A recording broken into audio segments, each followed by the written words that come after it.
श्री कृष्णाय नमः। श्री गोपीजन वल्लभाय नमः। श्रीमद आचार्य चरण कमलेभ्यो नमः। श्री गुसाई जी परम दयालवे नमः। श्री गुरुभ्यो नमः। श्रुति स्मृति पुराणानाम् आलयम् करुणालयम् नमामि भगवत्पादम् श्रीवल्लभं लोकवल्लभम् वल्लभं विठ्ठलाचार्यं श्रीकृष्णं बादरायणं सूत्रभाष्यकृतौ वन्दे भगवन्तव पुनः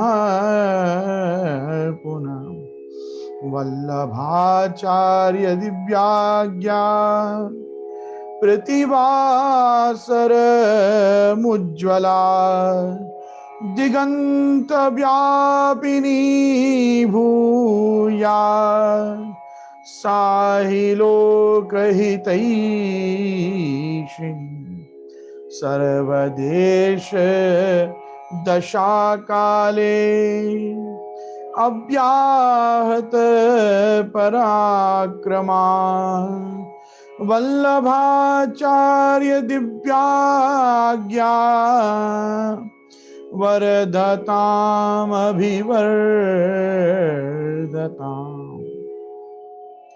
नत्वा श्री वल्लभाचार्यान् पुष्टिमार्गोपदेशकान् विठ्ठलेशान् गुरुन् स्तौमि बालकृष्ण मम प्रभु। प्रचोदिता येन पुरा सरस्वती वितन्वता यस्य सतिं स्मृतिं हृदि स्वलक्षणा प्रादुर्भूत किलास्य ते समे ऋषीणां ऋषभ प्रसीदताम्। आचार्य वाचः प्रणमामि भाष्य सुबोधनी स्था इतराश्च यास्ताः मत्स्वान्तमागत्य कृपाप्लुतास्तां मदीय वाचां रचयन्तु भूषाम्। नमः श्री वल्लभाचार्य चरणाब्ज नखेन्दवे कलिकल्मष घातिन्यै तद्वाण्यै च नमो नमः। नमो वाक्पतये वाचे वल्लभाचार्य रूपिणे आचार्यान्यै महालक्ष्मी सरस्वत्यै नमो नमः। श्री कृष्णाय नमः। श्री गुरुभ्यो नमः। उपस्थित समस्त प्रियजन वाल्लभीयजन वैष्णवजन, मैं गोस्वामी गोविंद राय आपका हमारे जूमांतर्गत सत्संग सदन में इस नाग पंचमी के पुण्य पर्व पे 2021 में फेसबुक लाइव व यूट्यूब के हमारे सबसे सत्संगियों के सहित आप सभी का खूब खूब स्वागत करता हूं। आप सभी प्रियजनों के द्वारा वार्ता साहित्य का ये जो डिजिटल ऑनलाइन सत्संग समारोह नित्य होता है, इसमें पधारना ये 252-84 वैष्णवों की भाव वंशजों की उपस्थिति के रूप में मेरे लिए बड़ा एक गरिमा का विषय है। आप सभी लोग इतने प्रेम से नित्य पधारते हैं और इन वार्ताओं को धारण करते हैं, श्रवण करते हैं, इसके लिए मैं आपका भूरिशः खूब खूब अभिवादन और अभिनंदन करता हूं। कल हम नाग पंचमी के महात्म्य का वार्तालापन करते करते विषयांतर के साथ कहीं और चले गए, तो मैं कृष्णदास जी की हमारी वार्ता को संपूर्ण न कर सका। तो मैं आज पहले तो कृष्णदास जी की वार्ता में प्रवेश करूंगा और कृष्णदास जी की वार्ता जहां तक जाए वहां तक ले जाके और हम सिद्धांत रहस्य का सस्वर हम आपस में पाठ करेंगे। और इसके बाद श्री नरसिंह लाल जी महाराज उत्थानिका के साथ कैसे अपनी टीका को ब्रजभाषा में निबद्ध कर हमको सिद्धांत रहस्य के रहस्यों से अवगत कराते हैं, उसका थोड़ा हम चिंतन करेंगे। आज से हमारा सिद्धांत रहस्य ग्रंथ चिंतन प्रारंभ होगा। जैसे कि हमने पहले भी वार्ता में देखा था, श्रीनाथ जी की प्रागट्य वार्ता भी श्री हरिराय महानुभाव कृत हमने एक बार यहाँ से ऑनलाइन इस डिजिटल पोर्टल के माध्यम से सभी के साथ श्रीनाथ जी की वार्ता की थी।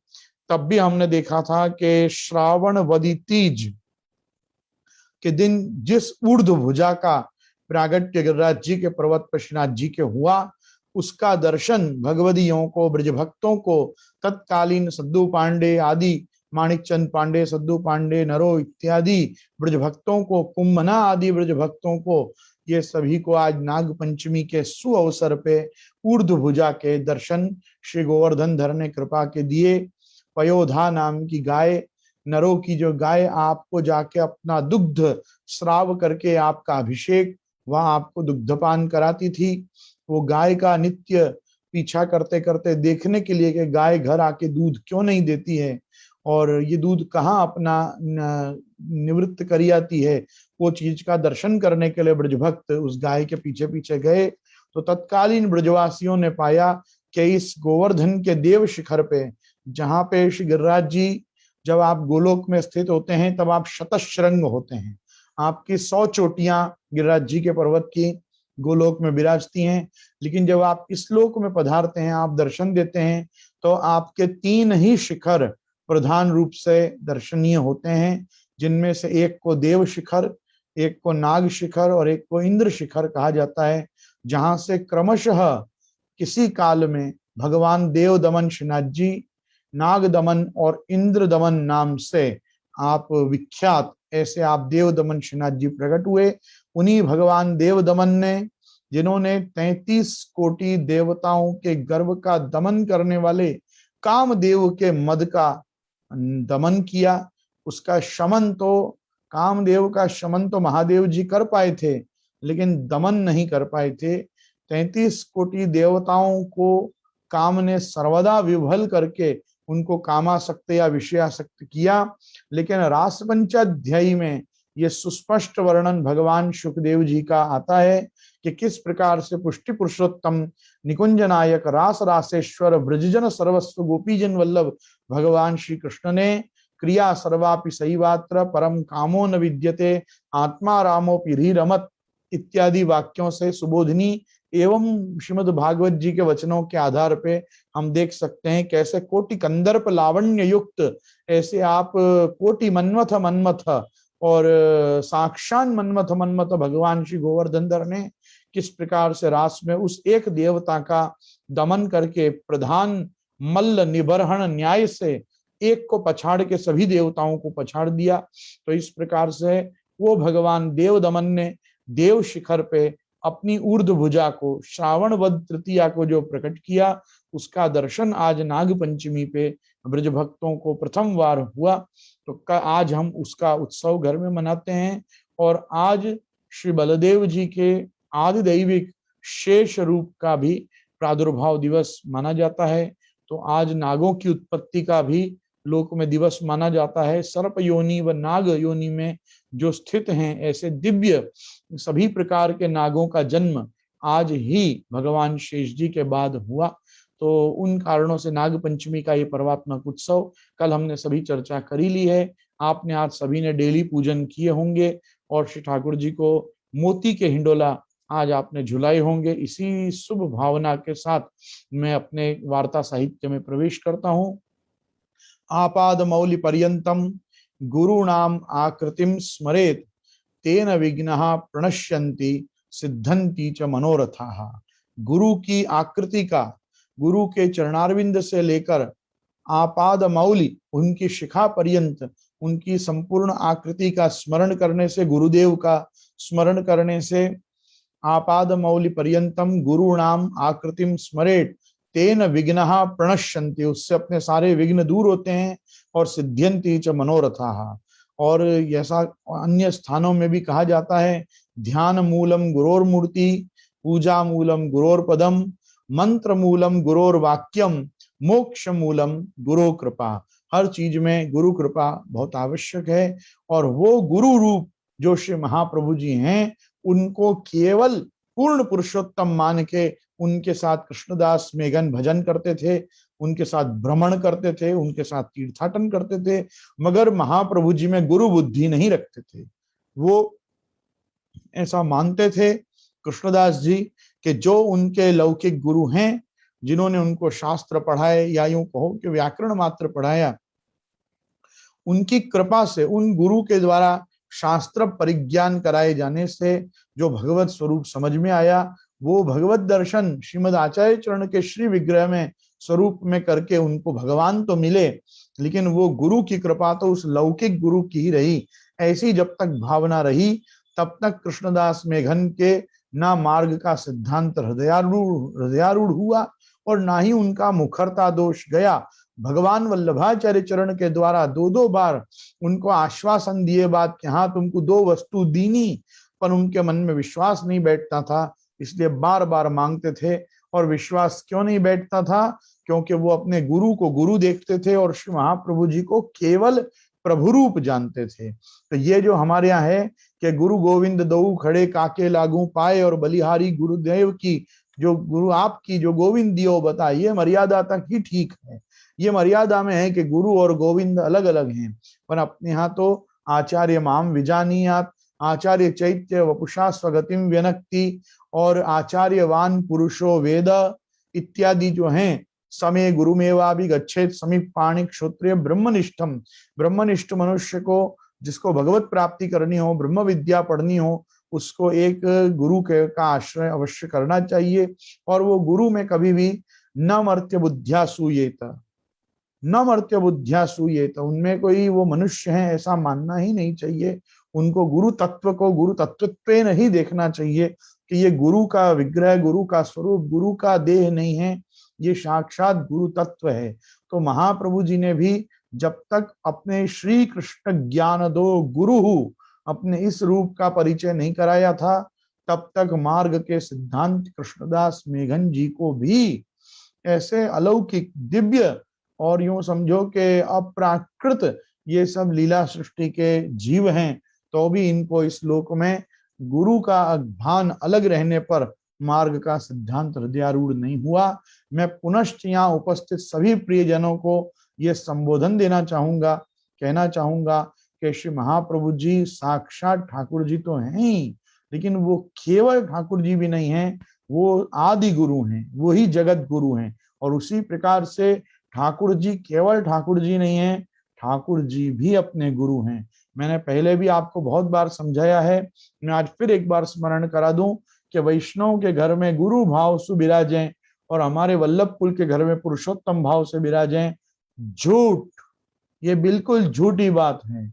आपके यहाँ भी उभय भाव से विराजते हैं, हमारे यहाँ भी उभय भाव से विराजते हैं, लेकिन जब हमारे यहाँ पलंगड़ी जी अलग हो जाती है तो पलंगड़ी जी पे श्रीमद आचार्य चरण प्रभु चरण दास भाव से स्वामिनी स्वरूप से आप रसाधार शैया का प्रतिनिधि ऐसी पलंगड़ी जी के ऊपर आप विराजते हैं, तो हमारे यहाँ पूर्ण पुरुषोत्तम पुष्टि पुरुषोत्तम भगवान श्री कृष्ण और श्रीमद आचार्य चरण प्रभु चरण द्वय आप पलंगड़ी जी पे जब अलग विराजते हैं, तो हमारे यहाँ पृथक पृथक प्रभु रूप और गुरु रूप विराजते हैं। लेकिन आप वैष्णवों के घर में तो भले एक लड़ुआ गोपाल श्री लालन श्री बालकृष्ण जी का स्वरूप या नवनीत प्रिया जी का स्वरूप या श्रीजी बाबा का चित्र स्वरूप कोई भी रूप में पुष्टि पुरुषोत्तम यदि पुष्टाए हुए आपके यहाँ विराजते हैं, तो वो उभय भाव से विराजते हैं, वो प्रभु भी हैं और गुरु भी हैं।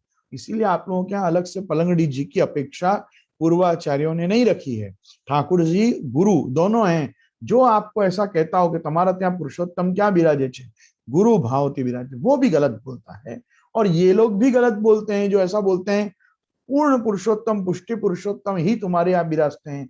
ये कृष्णदास जी की वार्ता ही हमको ये दे रही है मैसेज, ये हमको एक क्या कहते हैं सिद्धांत बोध दे रही है कि महाप्रभु जी को भी कृष्णो ही साक्षिकम रूपम तत्प्रतयात्मकम परमभिध्येयम सदा वल्लभम, उनको पुनरूपम च पुनस्तदंतर्गतम भी मानो, उनको स्त्री गुण भावात्मकम भी मानो, उनको कृष्णो है यत साक्षिकम भी मानो। साक्षी रूप श्रीमद आचार्य चरण श्री ठाकुर जी और स्वामी जी, इन तीनों का जो सम्मिश्रित विग्रह है वो आचार्य विग्रह, वो जो है वो द्विज कुल प्रगटे श्री हरि सुंदरता की रास, मतलब सुंदरता की समग्र राशि, श्रृंगार रस विग्रह भगवान श्री कृष्ण का, वो भी विरहानल मूर्तिमान और संयोग सुख जिनको नित्य निरंतर प्राप्त है, ऐसे श्री महाप्रभु जी प्रतिक्षण निकुंज स्थल लीला रस सुपूरित जो आप हैं, ऐसे श्री महाप्रभु जी ये हमारे अभिध्येय हैं।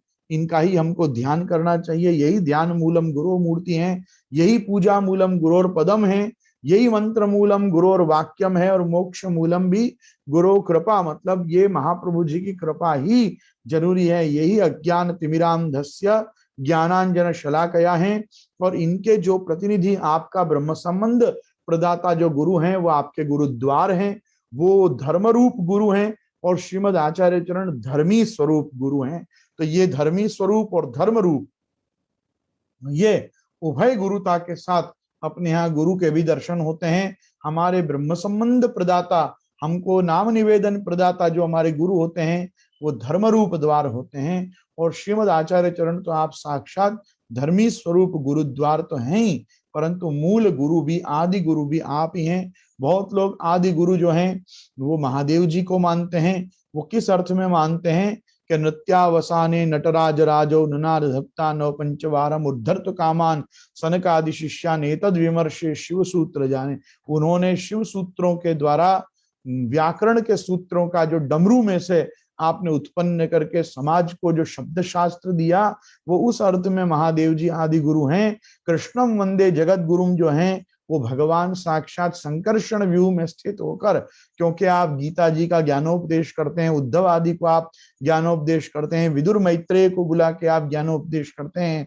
तो जब जब भगवान किसी को ज्ञान प्रदान करते हैं तब संकर्षण व्यूह का कार्य भी आप स्वयं करते हैं। श्री गोपी जनों को भी गोपी परिषद में जब आपने ज्ञान उपदेश किया, या उद्धव जी के द्वारा भी जब संदेश भिजवाया, तब इन सब लीलाओं में दाऊ जी को इसीलिए नहीं रखा क्योंकि भगवान पुष्टि पुरुषोत्तम ने वासुदेव व्यू के साथ संकर्षण व्यू में प्रविष्ट होकर और ज्ञानोपदेश के कार्य करके लोगों को अज्ञान में से निवृत्त किया। इसी कारण महाभारत युद्ध में भी भगवान ने बलदेव जी को साथ में नहीं रखा, उनको बलवल वध करा के और उसके बाद सूत जी का वध करा के और रोमहर्षण सूत जी के वध के प्रायश्चित रूप में तीर्थाटन पे उनको भेज दिया, ताकि संकर्षण व्यूह के रूप में आप विराज कर गीतोपदेश करके जगत को गीता जी दे सकें। गीता जी क्या है? तो वो कहा ना कि कुरुक्षेत्र समरांगण गीता विश्व वंदिता भगवद गीता अमृत मधुरा कर्म दीपिका नैव क्लिष्टा न च कठिना।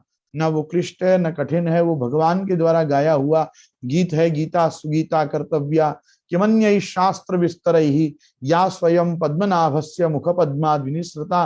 भगवान के द्वारा, ये भगवान के श्री कृष्ण वाक्यानि के रूप में जो भगवत गीता प्रकट हुई, भारतम सर्वशास्त्रेषु भारते गीतिका वरा विष्णु सहस्त्र नामानि ज्ञेयम पाठ्यम च तद्वयम। तो ये सब चीजों का अनुसंधान रखते हुए आदि गुरु रूप में हमको श्री ठाकुर जी को और केवल श्रीमद आचार्य चरण को ही गिनना चाहिए। ऐसे तो हमारी आद्याचार्य, हमारी गुरु रूपा प्रधान रूप से श्री गोपीजन है, और गोपीजनों के द्वारा प्रकटित प्रवर्तित ये जो गोपीपति रति मार्ग है उसी के प्रवर्तक आचार्य आचार्य श्री वल्लभ हैं। वो भगवत प्रियाचार्य हैं इसलिए भी श्री वल्लभ हैं। वो श्री स्वामिनी जी को प्रिय हैं इसलिए स्वामिनी वल्लभ होने से आप श्री वल्लभ हैं। बहुत से कारणों से श्री महाप्रभु जी श्री वल्लभ हैं, केवल वल्लभाचार्य नहीं है, आप श्री वल्लभाचार्य हैं, क्योंकि आप ठाकुर जी को भी प्रिय हैं, स्वामिनी जी को भी प्रिय हैं। आप स्वयं श्रीमद वृंदावनेन्दु प्रकटित रसिकानंद संदोह रूप हैं। स्फुर्जद्रासादि लीलामृत जलधि भराक्रांत सर्वोपि शश्वत हैं। इन कारणों से श्री महाप्रभु जी आप अप्राकृत निखिल धर्म रूपमिति हैं। ये आप समझ के चलो कि दिगम प्रतिपाद्यम यत्तत् शुद्धम साकृति, यदि कहीं अप्राकृत निखिल धर्म रूप है तो वो आनंद मात्र करपाद मुखोदरादि भगवान श्री कृष्ण का विग्रह श्री कृष्णास्य रूप में पुरुषोत्तम वदना नलावतार के रूप में श्री महाप्रभु जी के रूप में आया है। तो ये कृष्णदास मेघन आदि जितने भी महाप्रभु जी के भक्त हैं, इन समस्त भक्त मंडली को श्री महाप्रभु जी ने अपने चरित्रों द्वारा यही उपदेश किया है कि मैं केवल ना प्रभु हूं, ना मैं केवल गुरु हूं, मैं गुरु भी हूं और मैं प्रभु भी हूं। बस इसी भावना के साथ हम कृष्णदास जी के वार्ता जी के आगामी दर्शन करें। हम वार्ता प्रसंग 4 पे हैं। बहुरी मार्ग हृदयारूढ़ भये पाछे, कदाचित गोप्य वार्ता होई सो सबन के आगे कहें। तब काहू वैष्णव ने श्री आचार्य जी से कही, जो महाराज कृष्णदास तो गोप्य वार्ता सबन के आगे कहत।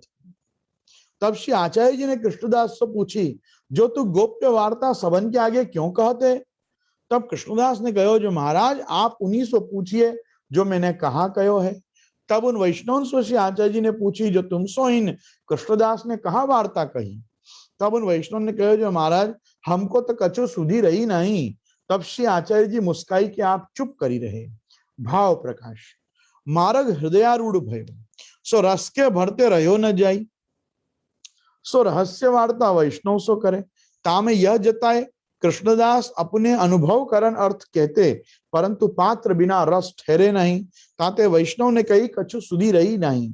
और कृष्णदास की कछु दामोदर दास ते उतरती दशा है जो कहे बिना रहो न जातो यह दो भाव जताए।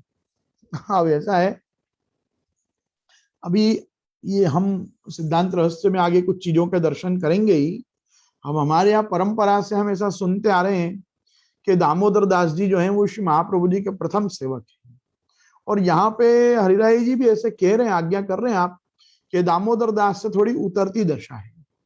अब यहाँ ये पूरी वार्ता में सार रूप में ये प्रसंग ये बता रहा है कि जब मार्ग का सिद्धांत श्री महाप्रभु जी की कृपा से हृदयारूढ़ हो गया कृष्णदास जी को, तो वो क्या करते थे, गोप्य वार्ता, रहस्य वार्ता, अंतरंग ठाकुर जी के लीला की सुबोधनी के आधार पे जो वार्ताएं हैं वो सब रहस्य लीला सबके आगे प्रकट कर देते थे, बोल देते थे।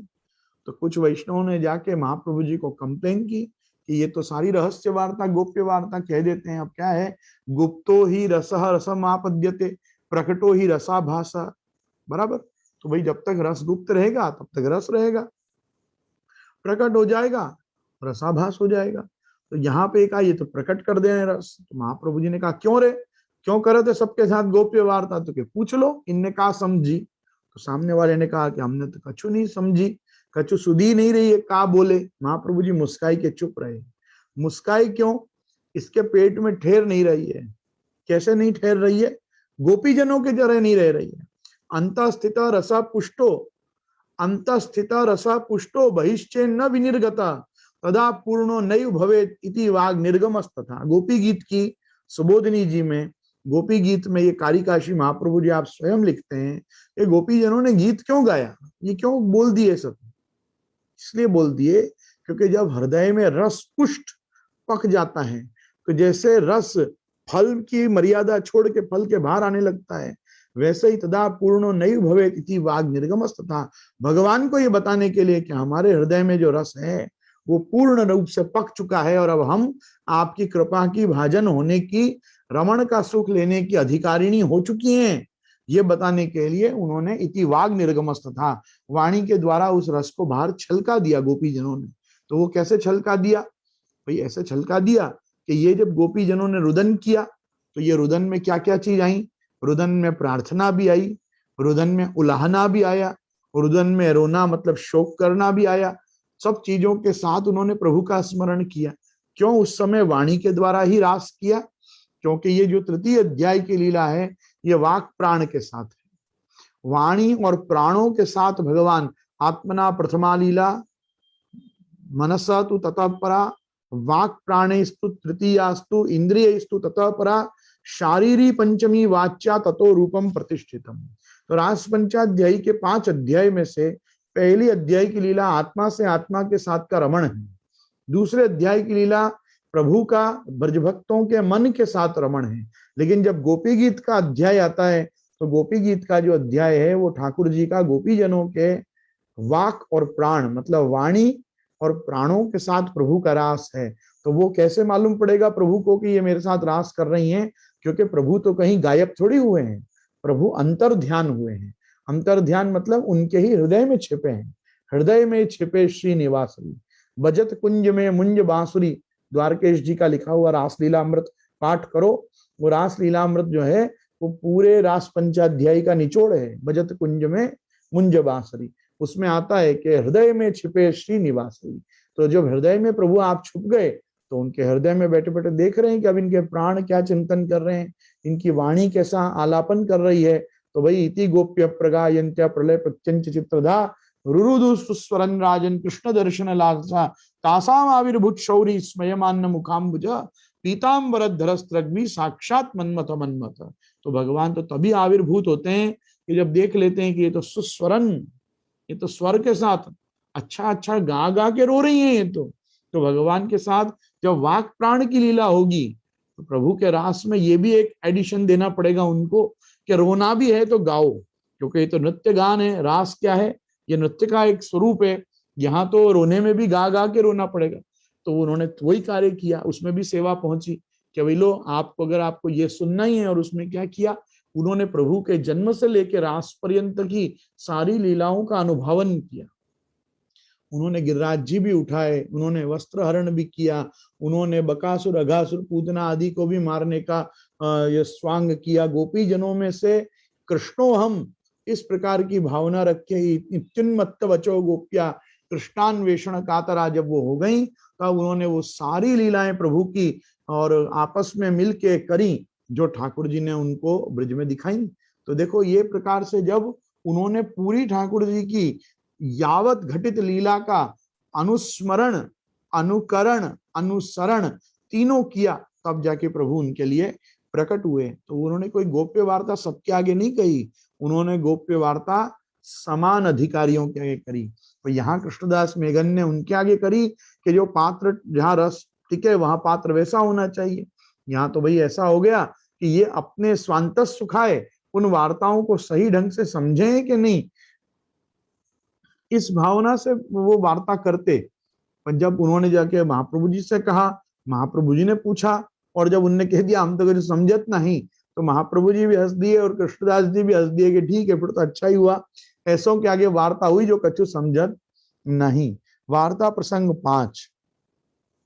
और एक समय श्री आचार्य जी सो कृष्णदास ने प्रश्न पूछे, जो महाराज श्री ठाकुर जी को प्रिय वस्तु कहाँ है। कृष्णदास मेघन महाप्रभु जी से पूछ रहे हैं, जो महाराज ठाकुर जी को प्रिय वस्तु कहाँ है। ताको प्रत्युत्तर श्री आचार्य जी कहते हैं, जो ठाकुर जी को उत्तम ते उत्तम वस्तु के भोक्ता हैं, परंतु प्रभु को गोरस अति प्रिय है। प्रभु को सबसे ज्यादा गोरस प्रिय है। गोरस शब्देन वाणी कहियत, ताको भाव अनिर्वचनीय है और सबंते भक्त को स्नेहमय भाव प्रभाव अति प्रिय है, जाते भक्त वत्सल कहावत है। यहाँ स्वयं वार्ताकार समझा रहे हैं कि यहाँ गो रस मतलब वाणी से प्रकट होता हुआ रस, मतलब ताको भाव अनिर्वचनीय, इसका निरूपण नहीं किया जा सकता है। प्रभु को गोरस मतलब दूध, दही, घी, माखन, ये तो प्रिय है ही, लेकिन इसके साथ प्रभु को गो अर्थात वेदवाणी, गो अर्थात भगवत भक्त की वाणी, वो भी प्रिय है। तो सबंते भक्त को स्नेहमय प्रभाव अति प्रिय है। जो भक्त प्राणी मात्र से स्नेह करते हुए सर्वभूत हिते रता और सर्व जीव दया पर होकर जो सबके साथ व्यवहार करता है, वो प्रभु को सबसे ज्यादा प्रिय होता है। वार्ता ऐसा कह रही है। मैं वैष्णव जगत के लोगों से ये खास कहना चाहूंगा, चैरिटी बिगिंस फ्रॉम होम। पहले अपने घर वालों के साथ अच्छा व्यवहार कीजिए, अच्छी वाणी बोलिए, मृदु वाणी का ही संकल्प प्राय रखिए, सत्यम वद के साथ प्रियम वद रहिए। तो ये ठाकुर जी को बहुत प्रिय है कि हम जब बोलें हम अच्छा बोलें, मधुर बोलें, सुष्टु वचन हमारे मुख से निकलें, हम किसी को अप्रिय ऐसी वाणी का आलापन न करें, हम असदालाप न करें, हम किसी का दिल दुखाने वाली बात अपनी ओर से न करें। भक्त को अपने चरित्र का रक्षण करना चाहिए, दूसरों के चरित्र का प्रपंच उनको नहीं करना चाहिए। वार्ता जी में ये नहीं आता तो मैं भी आप लोगों को ये भाषण नहीं देता, लेकिन क्योंकि यहाँ पे ये प्रसंग अभी वार्ताकार खुद बोल रहे हैं, इसलिए मैं कहना चाहूंगा, हमारे अनुज, हमारे प्रिय ऐसे हमारे अनुज भ्राता श्री मनमथ राय जी महाराज श्री ने एक बार बहुत सुंदर उपदेश किया था, और वो जिनको किया था उन्होंने माना कि नहीं माना मुझे नहीं पता, लेकिन मैंने जब उनके वो वचनामृत श्रवण किए तो मुझे बहुत ऐसा हुआ कि ये संकल्प तो जीवन में जरूर होना चाहिए। श्री मनमथ राय जी आज्ञा करते हैं कि मीठा बोलना एक साधना है और चुप रहना एक तपस्या है। तो मीठा बोलना एक साधना है और चुप रहना एक तपस्या है। तो अगर तपस्या ना भी कर सको तो कम से कम साधना में तो लगी जाना चाहिए और एक अच्छे साधक बनना चाहिए। जब बोलें, जिससे बोलें, मीठा बोलें कृपा करके, क्योंकि ये ठाकुर जी को प्रिय वस्तु है। यहाँ वार्ताकार श्री गोकुलनाथ जी श्रीमद आचार्य चरण आप स्वयं बता रहे हैं कि प्रभु भक्त वत्सल क्यों कहावत है, क्योंकि भक्त ही इस चीज की केयर लेता है कि वो जब बोलता है अच्छा ही बोलता है। आप देखो, कभी श्री रामचंद्र जी ने किसी से अप्रिय भाषण नहीं किया। हमने कभी नहीं देखा कि प्रभु ने किसी से परुष भाषण किया हो, कि रामचंद्र जी किसी से अन्यथा बोले हों। यहां तक कि मैंने तो जो सुना है कि रामचंद्र जी का एक संकल्प रहा, द्विशरम नाभिसंधत्ते रामो भीर न द्विभाषते। आपने एक ही निशाने को लगाने के लिए कभी दो तीर नहीं उठाए, और आपने कभी एक ही बात को दो तीन बार नहीं बोला।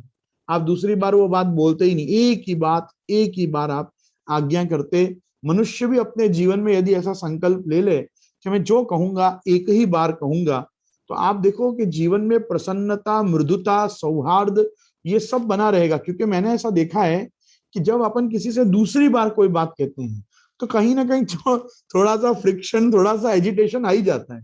आप किससे कहोगे ये काम करिए, हैं, अरे ये करिए, दूसरी बार आप एजिटेटेड हो ही जाओगे। आपको थोड़ा वो आदमी का बढ़ता जाता है। आदमी जब दो या तीन बार एक ही बात बोलता है तो वो खुद अपना आपा खोने लगता है।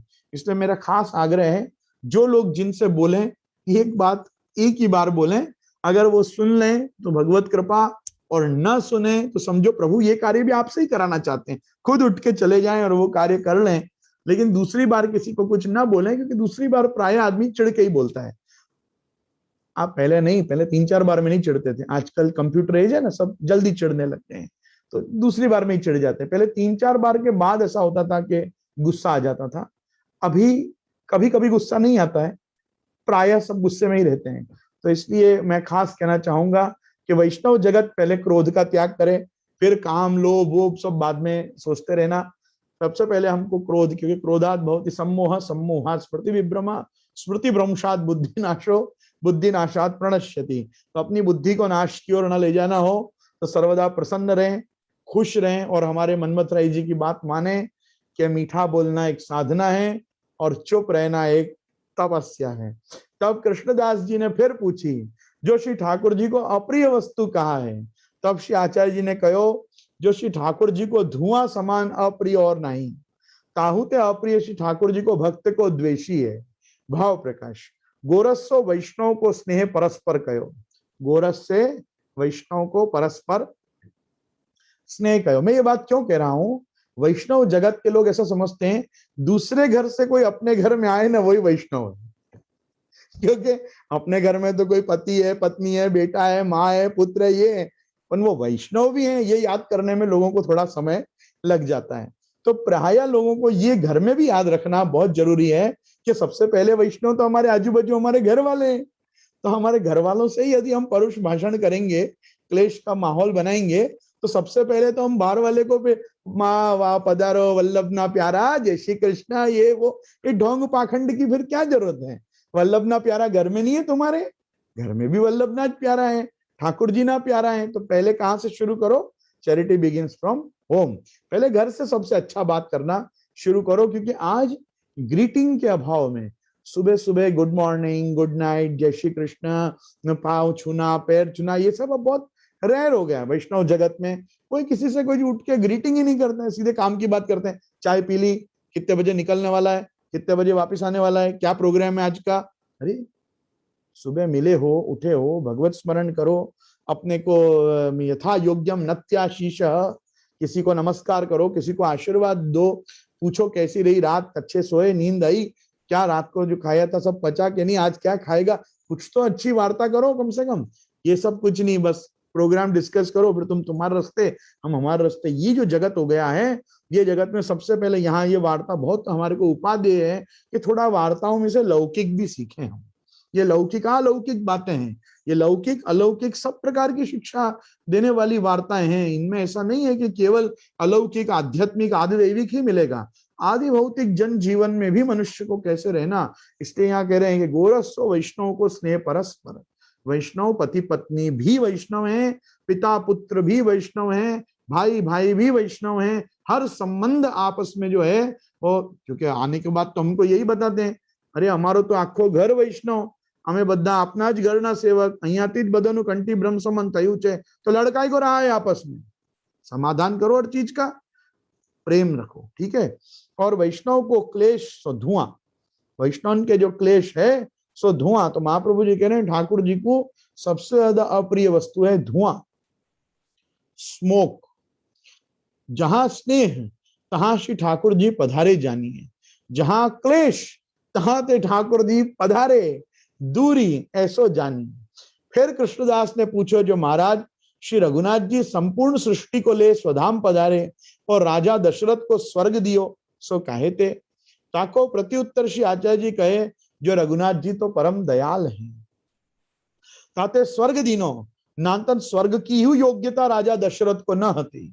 अरे राजा दशरथ भगवान के पिता, उनको स्वर्ग जाने की भी योग्यता नहीं थी। अरे कहां से होगी? 3 ब्रह्म हत्या करोगे अपने आखेट के व्यसन में, शिकार खेलने के व्यसन में तुम भूल से 3 ब्राह्मणों को मार दोगे तो तुम क्या स्वर्ग जाओगे उसके बाद ब्रह्म हत्या करके? प्रगट भय हैं राम माई, प्रगट भय हैं राम, हत्या 3 गई दशरथ की, सुनत मनोहर नाम माई, प्रकट भय हैं राम माई। हमारे बधाई गाने वालों ने तो सब गा डाला। उन्होंने कहा ये तो रामचंद्र जी का प्रकट होना ही है कि इसकी 3 हत्या चली गई, नहीं तो श्रवण कुमार और श्रवण कुमार के माँ बाप कुमार, ये सब तीनों हत्या इसी के माथे थी। क्यों? महाराज को शब्द भेदी बाण छोड़ने का मन हुआ कि मैं केवल जल की आवाज सुन के और कहां से आवाज आई है वहां शिकार में बिना देखे तीर छोड़ दूं। तो भाई ये सब जो व्यसन किया उस व्यसन का दंड मिला कि उसके कारण एक बेचारे श्रवण कुमार जैसे मातृ पितृ भक्त व्यक्ति की हत्या माथे चढ़ी और उसके बाद उसके शोक के समाचार सुन के वो बड़े बूढ़े डोकरा डोकरी अंधे जो थे बेचारे वो भी चल बसे। तो ऐसी स्थिति में जो राजा से 3 ब्रह्म हत्या हुई थी उसका मार्जन तो और कोई प्रकार से हुआ ही नहीं था अभी तक। तो यहाँ पे कह रहे हैं कि श्री रघुनाथ जी तो परम दयाल हैं, काते स्वर्ग दीनो नानतन स्वर्ग की हुई योग्यता राजा दशरथ को न थी, काहे थे जो अपनो वचन सत्य करीबे को रामचंद्र जी को वनवास बिठाए। भगवत सुख का विचार नहीं किया, अपनो वचन सत्य करवे को। मैंने केकई को वचन दिया है तो भाई रघुकुल रीत सदा चली आई, प्राण जाए पन वचन न जाई। अरे रीत गई भाड़ में, पहले प्रीत होती तो प्रीत करते रामचंद्र जी से। वचन तो रामचंद्र जी को भी दिया था कि तुमको युवराज बनाएंगे, तुम्हारा राज्याभिषेक करेंगे। उसका क्या हुआ? तो ऐसो कर्म किए। महाप्रभु जी आज्ञा करे तो भाव प्रकाशकार समझा रहे हैं कि यह प्रश्न हीनाधिकारी को है। काहे थे साक्षात पुरुषोत्तम की लीला ते मन बाहर करी, ये प्रश्न कहा। यहां में यह जताए जो कृष्णदास को अब ही मानसी सा परामत्या को फल नहीं मिलो, तब कृष्णदास के समाधान अर्थ आप कहे जो रामचंद्र जी तो दयाल। या कही अपने मार्ग को सिद्धांत जताए जो अपने हठ धर्म करी, जो श्री ठाकुर जी तिनको श्रम करावे तो हीन फल धर्म को स्वर्ग ही मिले, श्री ठाकुर जी को फल ना मिले। इसलिए रामचंद्र जी के छल्ले घड़ी दर्शन भी नहीं हुए। ज्येष्ठ पुत्र भगवान श्री रामचंद्र होते हुए भी दाह संस्कार और दैहिक कर्म सब भरत जी के द्वारा हुआ, रामचंद्र जी नहीं कर पाए। क्यों? वो इसका कारण बता रहे हैं कि उन्होंने धर्म को साधा, धर्मी को नहीं साधा। ठाकुर जी को साधते और यदि केकई को दिया हुआ वचन विफल भी कर देते तो भी उनका निश्रेयस सद था। निश्रेयस मतलब मोक्ष का मार्ग उनका सुलभ रहता। लेकिन ये कैसी घटना है मालूम है? ये बिल्कुल वैसी ही घटना है कि युधिष्ठिर ने अपनी बुद्धि लगाई और कहा नरोवा कुंजरोवा। अरे नरोवा कुंजरोवा कहा तो उसको स्वर्गारोहण के पहले नरक का मुख देखना पड़ा। अगर उसने नरोवा कुंजरोवा नहीं कहा होता तो नरक का मुख देखने जैसा मरोवा नहीं होता, सीधा स्वर्गारोहण होता। पर क्योंकि भगवान के वचन सुने बाद भी डापण, गुजराती में जो एक शब्द है डापण किया और कहा नरोवा कुंजरोवा, भाई अश्वत्थामा हता, मरा तो है कोई अश्वत्थामा, पर नरोवा कुंजरोवा, या तो नर मरा है या कुंजर हाथी मरा, ये मैं बराबर नहीं कह सकता। ये जो धीमे से बोल गया राजा युधिष्ठिर, उसमें क्या हुआ? भगवान की आज्ञा नहीं मानकर और उसने क्या मानना चाहा? कुछ भी करके सत्य का रक्षण करने का प्रयास करूं, सत्य बोलने का जो मेरा संकल्प है, धर्मराज हूं तो मैं कम से कम सत्य का संरक्षण करूं। अरे समझ नहीं रहे हो कि सत्यव्रतम सत्य परम सत्यम, सत्यस्य योनिम निहितम च सत्ये, सत्यस्य सत्यामृत सत्य नेत्रम, सत्यात्मकम त्वाम शरणम प्रपन्नः। सत्य स्वरूप परमात्मा भगवान श्री कृष्ण स्वयं कह रहे हैं कि इस समय बोलो क्या अश्वत्थामा हता? वो कह रहे नहीं नरोवा कुंजरोवा। तो फिर जाओ मरोगा, फिर नरक का भी मुख देखो, फिर तुम सीधे सीधे स्वर्गारोहण नहीं कर पाओगे। क्यों नहीं कर पाओगे? क्योंकि अपनी बुद्धि लगा रहे हो। भगवान की आज्ञा के बाद अपनी बुद्धि नहीं लगाई जाती। गीता जी का उपदेश में और आप सुनेंगे तो भगवत सेवा में दूसरे दिन से नहा के सेवा करने शुरू हो जाएंगे। पत्रम पुष्पम फलम तोयम यो मे भक्त्या प्रयच्छति में लग जाएंगे। यद करोषि यदष्टासि यद जुहोषि ददासि यद तपस्यसि कौन्तेय तत्करुष्य मदर्पणम में अपन लग जाएंगे। ये तो सर्वाणि कर्माणि मयि सन्न्यस्य मत्परा अनन्येन योगेन माम ध्यायन्त उपासते में लग जाएंगे। अनन्यान् चिन्तयन्तो माम ये जनाः पर्युपासते मन्मना भव मद्भक्तो मद्याजी माम नमस्करु। इन सब में हम लग जाएंगे। अर्जुन ने क्या किया? अर्जुन ने कहा नहीं, स्थितोस्मि गत संदेह करिष्ये वचनम तव। अब मैं वो करूंगा जो आपने आज्ञा की है। अरे आज्ञा तो तुझे भगवत भजन की करी थी। तो उसने कहा नहीं, पर आपने कहा ना हतो वा प्राप्स्यसि सर्वं जित्वा वा भोक्ष्यसे महीम तस्माद् उत्तिष्ठ कौन्तेय युद्धाय कृतनिश्चय सुख दुखे समे कृत्वा लाभा लाभौ जया जयौ ततो युद्धाय युञ्जस्व नैवं पापमवाप्स्यसि। तो मैंने वो बात याद रखी प्रभु, अब मैं स्थितोस्मि गत संदेह करिष्ये वचनम तव। और आपने क्या कहा करने के लिए? मया हता निहिता मेव पूर्वे निमित्त मात्रम भव सव्यसाचिन। मैंने इन सबको पहले ही मार दिए हैं, अब तुम निमित्त तो बनो।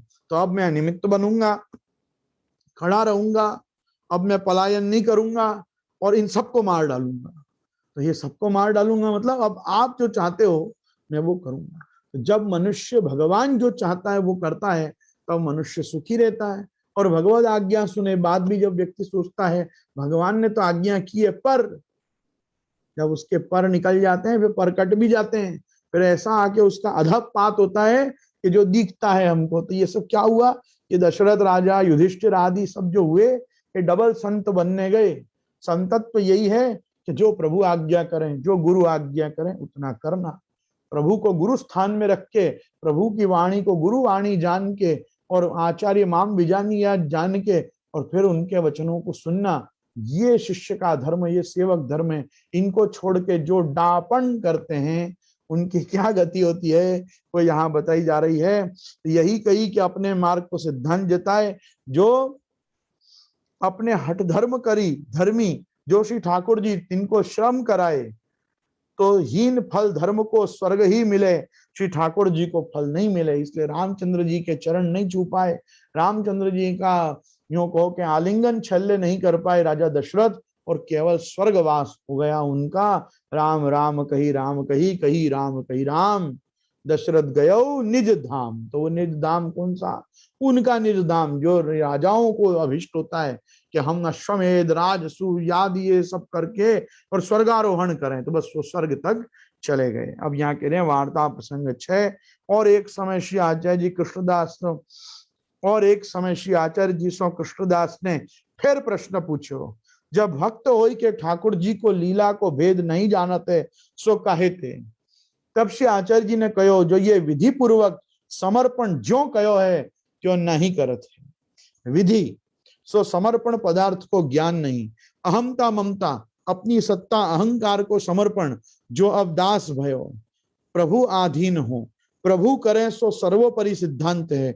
ये भेद अपने मन में नाही और अपनी योग्यता मानी भगवदीय को संग नाही करत है। ताते योग्यता माने तब प्रभु अप्रसन्न हो ही जाते हैं। यह मार्ग दैन्य को है सो दैन्य नहीं है इत्यादि अंतराय थे। अपने स्वरूप और भगवदीय को स्वरूप श्री ठाकुर जी को स्वरूप नहीं जानत है, और भगवत भक्त को संग करे तो श्री ठाकुर जी के लीला को भेद जाने, सो तो योग्यता समझ नहीं करत है। और जो कछु करत है सो अंतःकरण पूर्वक नहीं करत है। ताते ठाकुर जी को स्वरूप और लीला को भेद नहीं जानत है। आचार्य चरण से पूछ रहे हैं कि ये भक्त होकर भी श्री ठाकुर जी के लीला का भेद नहीं जान पाते हैं, क्यों?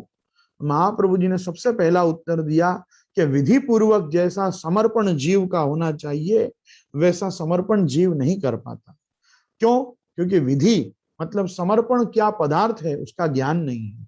दूसरा अहमता ममता, इसमें अहमता की सत्ता, इसका भी समर्पण होना चाहिए। ममता का तो समर्पण होता है, अपनी प्रिय वस्तु तो व्यक्ति ठाकुर जी में फट लगा देता है, पर झट से जो अहंकार आ जाता है उसका समर्पण नहीं कर पाता। जो अब दास भयो प्रभु आधीन हो, ये भावना मनुष्य को नहीं आती है। प्रभु करें सो सर्वोपरि सिद्धांत है, यह भेद अपने मन में नहीं। मेरे साथ ठाकुर जी ने जो किया वही सर्वोपरि सिद्धांत है, मतलब वही सही है मेरे लिए कि प्रभु ने मेरे साथ ऐसा किया। तो ये जो तथैव तस्य लीलेति नहीं मानते, वो चिंता को द्रुतम नहीं त्याग पाते और अपनी योग्यता मानी भगवदीय को संग नहीं करते। वाह, महाप्रभु जी तो आज की जगत के बारे में 500 वर्ष पहले भी गजब की आज्ञा कर रहे हैं। आज यही समस्या से हम सब बहुत देख रहे हैं कि समाज कितना दुखी है। क्या समस्या है कि अपनी योग्यता मानी भगवदीय को संग नहीं करत। सबको लगता है मैं खुद ही परम भगवदी हूं, किसी भगवदी का संग करने की मुझे क्या जरूरत है, उनको मेरा संग करना हो तो जरूर पधारे। ऐसा मानने वालों को कभी दैन्य प्राप्त नहीं होता, और जिनको दैन्य प्राप्त नहीं होता उनको कोई पदार्थ संप्रदाय में सुलभ नहीं होता। यो कह रहे ताते योग्यता माने तब प्रभु अप्रसन्न हो ही जाते हैं। यह मार्ग को दैन्य को है, सो दैन्य नहीं इत्यादि अंतराय थे। अपनो स्वरूप और भगवदीय को स्वरूप, ठाकुर जी को स्वरूप नहीं जाना। तीनों चीजों का अभाव है, स्वस्वरूप ज्ञान, भगवत स्वरूप ज्ञान, मार्ग स्वरूप ज्ञान।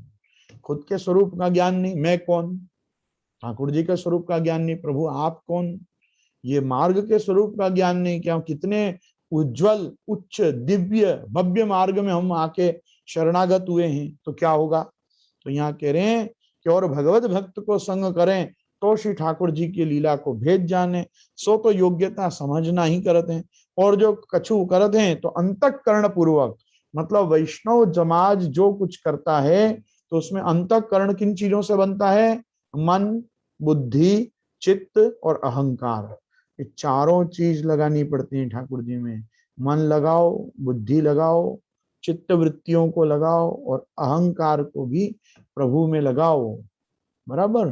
तो इसमें देखो ऐसा है, मन एव मनुष्याणाम कारणम बंध मोक्षयो। ओ मन जो है वो मनुष्य के बंधन और मोक्ष में कारण है। योगश्चित्त वृत्तिर निरोध, योग सूत्र है पतंजलि का। चित्त वृत्तियों का एक स्थान पे निरोध ही योग है, बराबर। दूसरा बुद्धि, भगवान ने क्या मांगा तुमसे, मत चित्ता मत गत प्राणा बोधयंत परस्परम कथयंतश्च माम नित्यम तुष्यन्ति च रमन्ति च, बराबर ना। मयि एव मन आधत्स्व मयि बुद्धिम निवेशय, मुझ में मन लगाओ अर्जुन, मुझ में बुद्धि लगाओ अर्जुन, मुझ में चित्त वृत्तियों को लगाओ, मत चित्ता मत गत प्राणा हो जाओ। अपन हो रहे हैं क्या, फिर लीला को भेद कैसे मालूम पड़ेगा भाई, नहीं मालूम पड़ेगा। चौथी चीज है अहंकार। पुष्टि मार्गियों में से सब कुछ निवृत्त हो जाता है, अहंकार निवृत्त नहीं हो पाता, पता नहीं क्यों।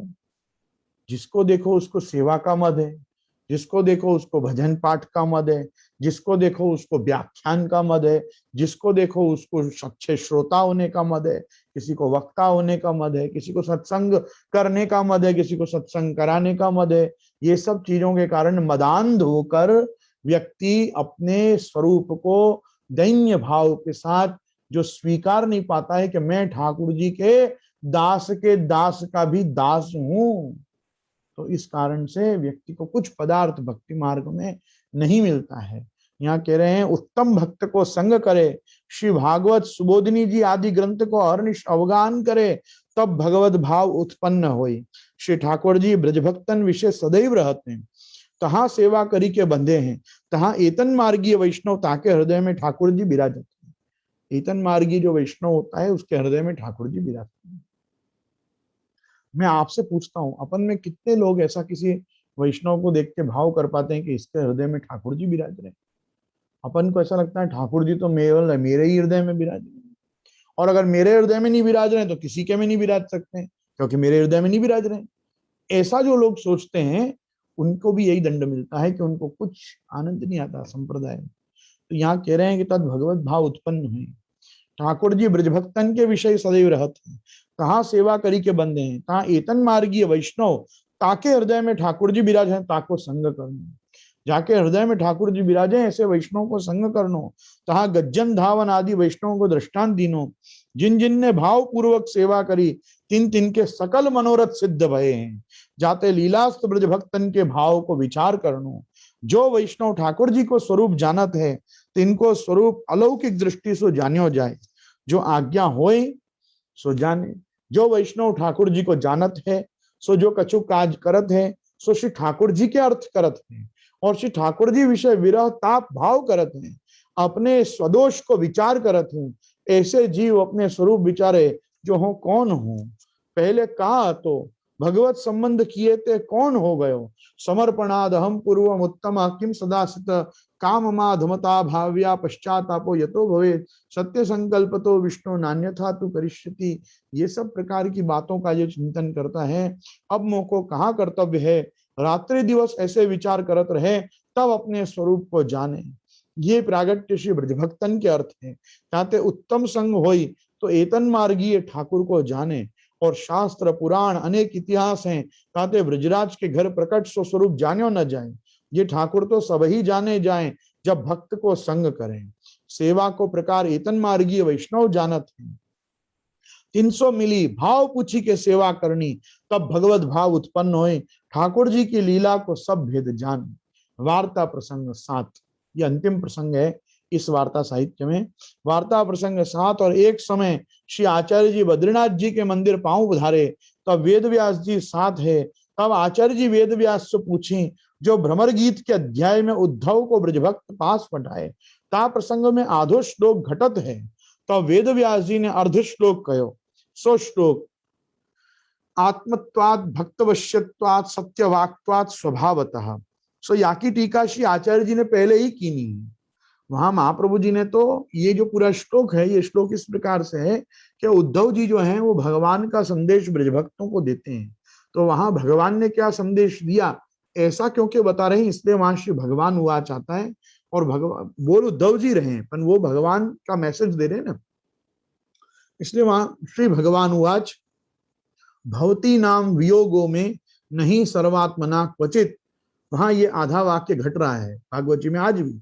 गीता प्रेस गोरखपुर नहीं छापती, गीता प्रेस गोरखपुर ये चीज नहीं छापती। जिसके पास भी गीता प्रेस गोरखपुर की श्रीमद् भागवत की गुटका अथवा श्रीमद् भागवत की मूल मात्रम स्थूलाक्षरम होगी, वो देख सकते हैं। आज के 10वें स्कंद के 47वें अध्याय मतलब 47वें अध्याय में आप देख सकते हैं ये वाक्य मिसिंग है वहां आज भी।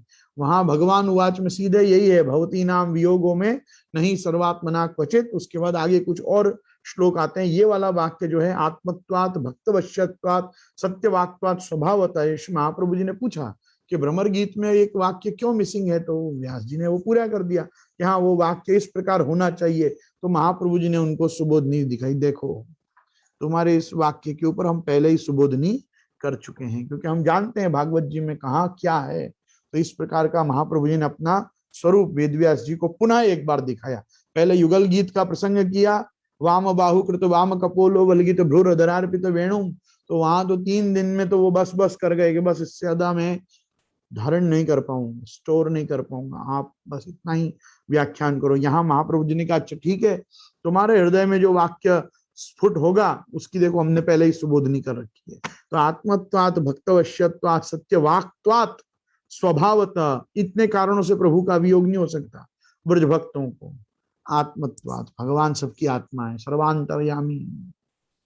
फिर भक्तवश्यत्वात्, प्रभु भक्त, अहम भक्त पराधीन या स्वतंत्र युवा द्विज। तो भगवान सब ठाकुर जी जो हैं वो भक्तों के अधीन है। तो कहा कि भक्तवश्यत्वात्। सत्यवाक्त्वात्, मैंने तुमको कहा है मैं तुम्हारे को कभी नहीं त्यागूंगा। तो क्योंकि मैंने तुमसे कहा है तो ईश्वराणाम वचः सत्यम तथैवाचरितम क्वचित। भगवान कभी अन्यथा बोलते ही नहीं, भगवान जो बोलते हैं सत्य बोलते हैं, और भगवान जो बोलते हैं वही सत्य हो जाता है। इसलिए का स्वभाव होता है, स्वभाव ही मेरा ऐसा है, मैं एक बार जिसका अंगीकार कर लूं मैं उसका परित्याग नहीं करता। तो इसलिए भगवान ने कहा कि ये वाक्य होना चाहिए। वहां व्यास जी ने कहा, महाप्रभु जी ने कहा ये ले तैयार सुबोधनी लेख लो भैया। सो या टीका श्री आचार्य जी ने पहले ही की नहीं। सो सुन के वेद व्यास जी कहे जो तुम धन्य हो। ता पाछे श्री आचार्य जी महाप्रभु बद्रीनाथ जी के मंदिर में पधारे। ता दिन वामन द्वादशी हती, ता दिन श्री आचार्य जी व्रत करते। सो फलाहार व्यास जी ढूंढे और कृष्णदास ढूंढे, परंतु मिलो नहीं। तब बद्रीनाथ जी ने कहो जो मैंने फलाहार को सर्वत्र खोज कियो पर पावत नहीं, ताते तुम रसोई करी के श्री ठाकुर जी को भोग समर्पी के भोजन करो। तब श्री आचार्य जी विचारे जो ठाकुर जी की इच्छा ऐसी ही दिसत है। इतने में कृष्णदास ने आई कहो जो महाराज यहाँ कछु फलाहार पाइयत नहीं। तब वेदव्यास जी द्वारा ठाकुर जी ने कही जो सामग्री करी भोजन करो। क्यों? जो कही उत्सवांते च पारनाथ यह वचन कहे। ता पाछे आचार्य जी आप रसोई करी के श्री ठाकुर जी को भोग समर्पी के आप भोजन किए। ता पाछे दिन ते वामन द्वादशी के दिना आप पूरे दिन को व्रत न करते। पाछे आचार्य जी बद्रीनाथ जी ते विदा होई के कृष्णदास को साथ लेके पधारे। भाव प्रकाश फलाहार ना मिलो ताको प्रयोजन यह जो आचार्य जी चाहे सो सबई मिले। व्यास जी कृष्णदास सरी के ढूंढन हारे। वेद व्यास जी ढूंढ रहे हैं महाप्रभु जी के फलाहार। व्यास जी कृष्णदास जी सरी के ढूंढन हारे सो फलाहार याते न मिलियो जो श्री आचार्य जी के मन में सामग्री उत्सव करवे की है। ऊपर ते मर्यादा राखी के लिए फलाहार की कही सो फलाहार ना मिलियो ताते वेदव्यास जी द्वारा श्री ठाकुर जी ने कहवाई। ताते गुसाई जी ने सात लाल जी के घर में बड़े घर प्रथम पुत्र गिरधर जी के घर में रीत राखी है पूरे उपवास की और ठोर उत्सवांते च पारनाथ। श्री ठाकुर जी आप सब सामग्री अरोगे। वार्ता प्रसंग 8 पाछे आचार्य जी ने जब आसुर व्यामोह लीला करी तब कृष्णदास ने हूं विप्रयोग करी के अपनी देह को त्याग कियो। सो श्री कृष्णदास जी श्रीमद आचार्य चरण के ऐसे भगवदीय भये इनकी वार्ता को पार नहीं सो कहा ताई कहिए। जहां हमारे श्री कृष्णदास मेघन जी की वार्ता यहाँ संपूर्ण हुई है। लेकिन हम आश्रय का पद करने के पहले आज एक बार सब जन मिल के सिद्धांत रहस्य ग्रंथ का पाठ अवश्य करेंगे। हमारा संकल्प था आज से हम एकादशी पर्यंत हम सिद्धांत रहस्य ग्रंथ की चर्चा करेंगे। तो सिद्धांत रहस्य 2021 आज से शुरू होगा। तो क्योंकि हमारे पास अभी बहुत कम मिनट ही रह गई हैं इसलिए हम केवल ग्रंथ का पाठ अभी करते हैं साथ में, और इसका यावत शक्य व्याख्यान जो है वो हम कल से प्रारंभ करेंगे। मैं खास चाहूंगा वैष्णव जगत मेरे साथ सब पाठ करें। अथा सिद्धांत रहस्यम। मैं यहाँ मेरी तरफ से वापस एक बार सभी वैष्णवों को ये इन्फॉर्म करना चाहता हूँ कि जब भी किसी ग्रंथ का पाठ करें प्लीज कृपया उस ग्रंथ का पहले नामोल्लेख करें और साथ ही में अथ शब्द का प्रयोग करें। उसी प्रकार से जब ग्रंथ को पूरा करें तो इति श्री वल्लभाचार्य विरचितम ऐसा कह के इति श्री भी करें। हम प्रायः पाठ के क्रम में माला पैरामणियों में और सामगान जहाँ यमुनाष्टक का होता है वहां देखते हैं कि केवल यूं समझो ग्रंथ जैसे ही पूरा होता है तवाष्टकम इदम मुदा पठति सूर सूते सदा समस्त दुर्तक्षो भवति वै मुकुंदे रति तया सकल सिद्धयो मुररि पुष्ट संतुष्यति स्वभाव विजयो भवेत वदति वल्लभ श्री हरे कह के वैष्णव चुप हो जाते हैं। हमको बड़ा दुख होता है, क्यों चुप हो जाते हो भाई? वदति वल्लभ श्री हरे, और कहीं कहीं तो बहुत भाव भक्ति आ जाती है, 3 बार बोलते हैं वदति वल्लभ श्री हरे, वदति वल्लभ श्री हरे। अरे वदति वल्लभ तो नीचे लिखा है वो भी तो बोलो। इति श्री वल्लभाचार्य विरचितम यमुनाष्टकम संपूर्णम। तो अथ से इति तक का तो बोलना पड़ेगा ना, वहां क्यों खा जाते हैं इति श्री? और ना बोलेंगे तो भी मन में बोलेंगे। किसने तो इनको ये उल्टी पट्टी पढ़ाई कि ये फिर बाद में छल्ली कड़ी मन में बोलनी? ये सब नहीं करना, अपने जोर से बोलना।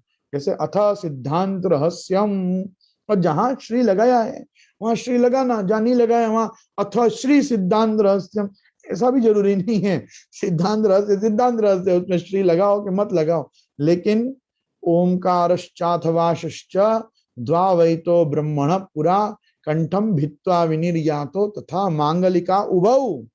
ऐसा बताया है शास्त्र में कि ओम और अथ ये 2 शब्द ब्रह्मा जी के मुख से सबसे पहले निकले थे सृष्टि रचना के समय।